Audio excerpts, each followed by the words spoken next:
Hey guys, hope you're doing well. On this video I return to Hanna Season 2. This is episode 3 and it is called To the Meadows.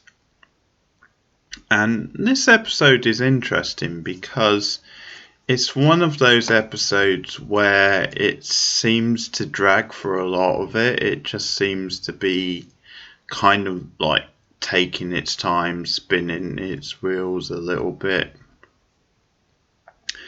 Didn't feel like a whole lot was happening, but then at the end it really kicks into gear, and I think the end of it really sets up what we're going to be doing now for the next few episodes at least. And the ending I was really into, and the way things like came about, so that was very exciting. But it's an odd episode, but once you get to the end of it you kind of think, oh okay, that's what we were leading to, and it's actually pretty exciting stuff. I mean, I could almost just talk about the ending to start off with, but I think the other stuff in the episode, the other beats, are sort of building towards that, and certainly a surprise at the end. So I'm going to go into full spoilers now, and obviously the two halves of the plot are sort of split up, with the Marissa and Hanna stuff, and then obviously the stuff happening at Meadows. And after the events of the last episode, Hanna now wants to track Kara to the Meadows. She knows that that's where Kara is. She just doesn't know where the Meadows is, so she wants to go back to the center, the place from the last episode, the place where they are trained, and the trial place basically, where they produce the girls for Meadows. And Marissa obviously advises against that, because she says, well, as far as the government are concerned, they think you're dead, and it's safer for you just to keep them thinking that. But Hanna is obviously determined anyway. She wants to find Kara. She has this loyalty to Kara, so she kind of sneaks off without Marissa knowing, when Marissa's obviously off and doing something else, which I'll talk about. But she goes to the place, she like waggles her way in, she like takes someone's ID, and she then starts tracking this guy, the guy she saw originally on the computer, and he's obviously the guy who has contact with like potential trainees, and sets them up for Meadows to take on. And so it becomes this slow sort of burning thing throughout the episode.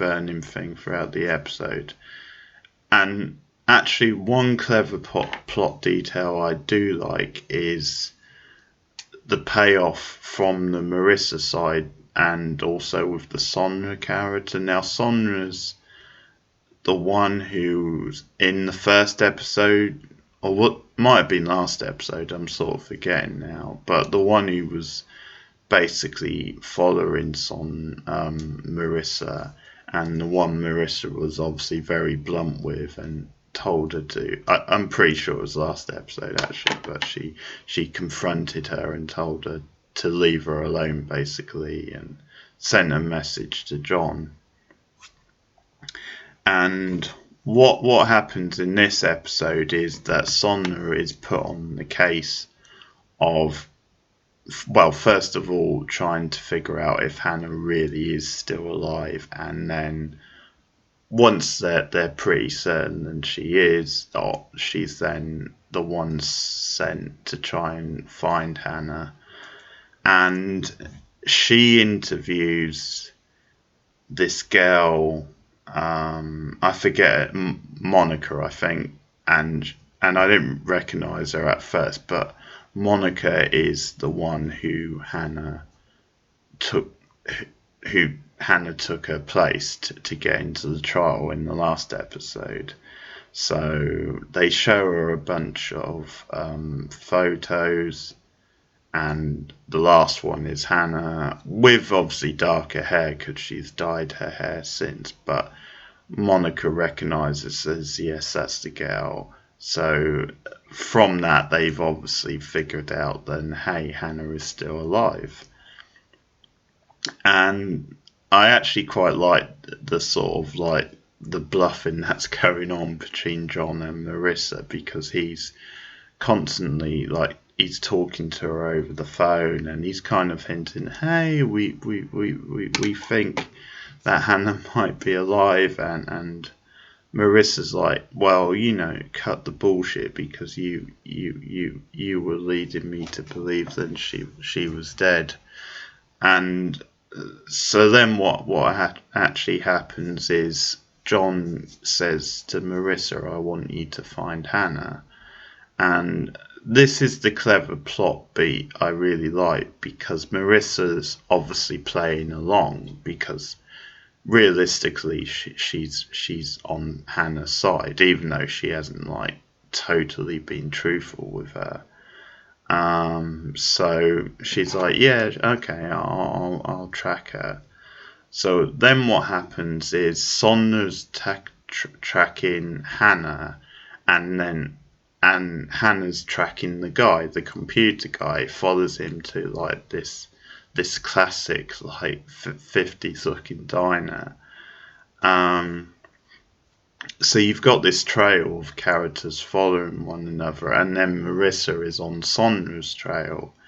And so they come to like the service station, and at one point the guy, because Hanna's like spying on him as he's like talking to like someone in this truck, and it's something to do with the centre with Meadows, and Hanna's obviously spying on him, and at some point he must like catch her in the back of his eye or something, and he kind of figures out this girl appears to be following me, so he confronts her at some point, and she sort of tries to bluff her way out, like goes towards the cars, like, oh, well, I was just getting in my car, and he's like, but is it really your car?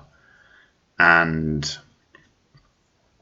so Sondra's in the background, and then Marissa shows up behind her, and without blinking, without hesitating, she's like, oh, hi, Sondra, and boom, she shoots her dead. So ruthless as always, Marissa, no messing about. But I do like the way that all came together, with Sondra like sent to track Hanna, and Marissa also like unofficially sent to track Hanna, and she's obviously following the trail and follows Sondra and eliminates that problem.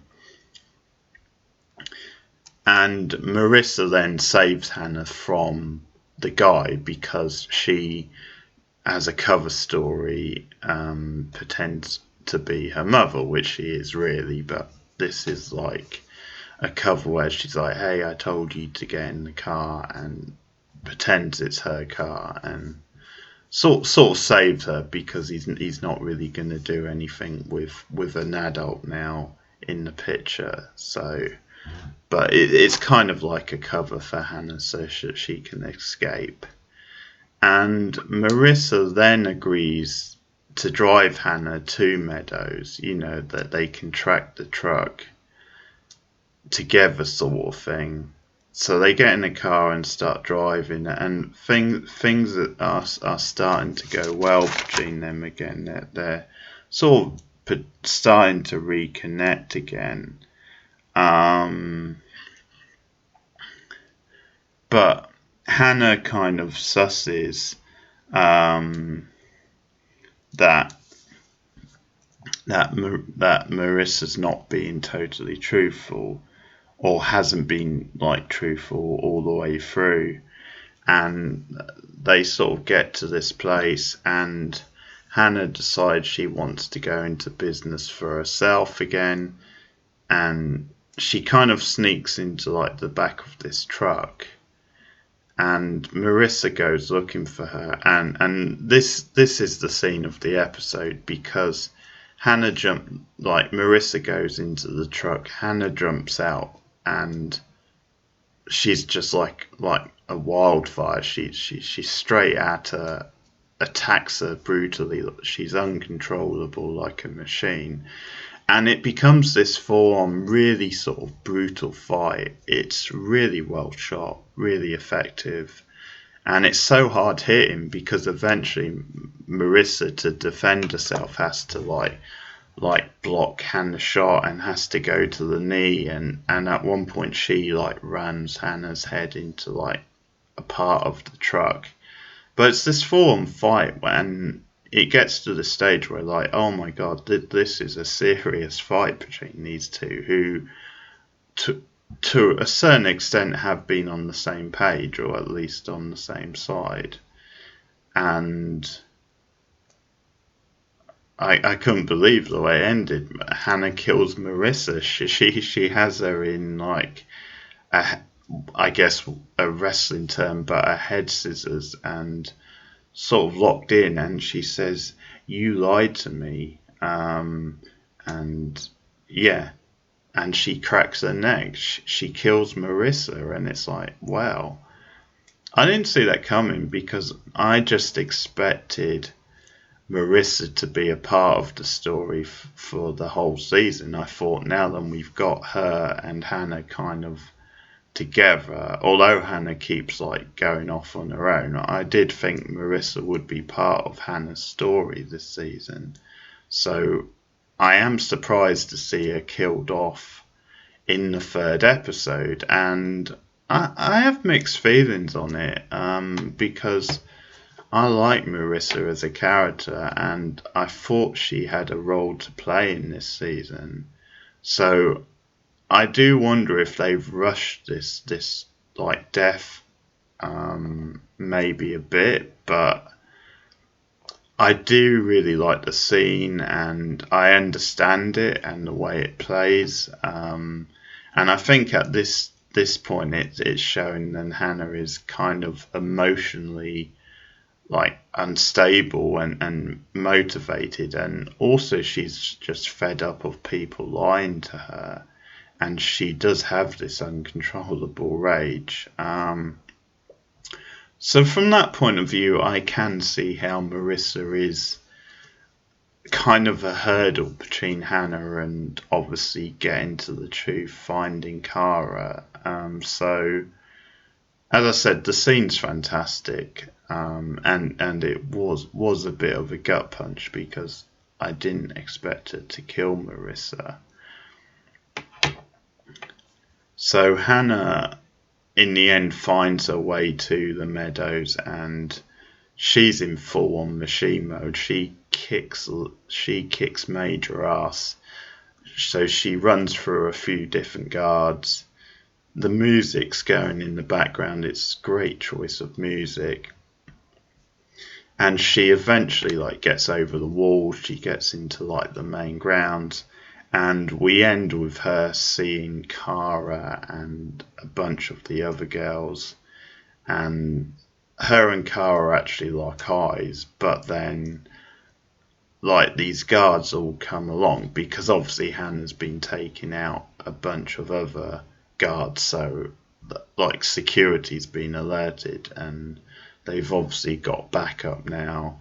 And there's just too many of them for Hanna to take on. She's got a couple of guns, but there's too many of them, so she can't really. And so she's basically captured. She puts down the gun and surrenders to them. And that's the end of the episode, as Kara sort of looks on from a distance. So really strong end to the episode, even though the episode at times felt like it was sort of plodding a little bit. I think it really paid it off at the end. Now you get certain things at the Meadows I think the main thing is that they get Kara back on side, and how they do that is then Terry is asked to come up with a letter basically from her mother, her fake mother obviously, to who now they're saying is dead, but a letter from her before she died to her daughter. So Terry basically like types up this letter pretending it's from Kara's mother and gives it to her, and obviously it's so effective that then Kara gets emotional and starts crying, and it's all part of the plan to get them back on side. Also,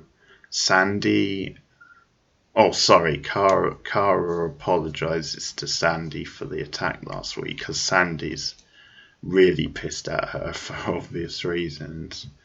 And this again is part of the plan to really get Kara on side and get her to settle down at the Meadows so that she doesn't try to escape, doesn't ask questions. So her and Sandy reconnect. And I really like them together, so I'm kind of glad. But they go to one of their rooms anyway, and there's all this stuff on the wall, and it just gets more and more into the stuff that goes on at this place, and just the level of corruption and just how bizarre the Meadows is, because they've got posters on the wall. And it's saying a poster saying girls can do anything they want, and just stuff like this. But Sandy and Kara obviously reconnecting by the end of the episode.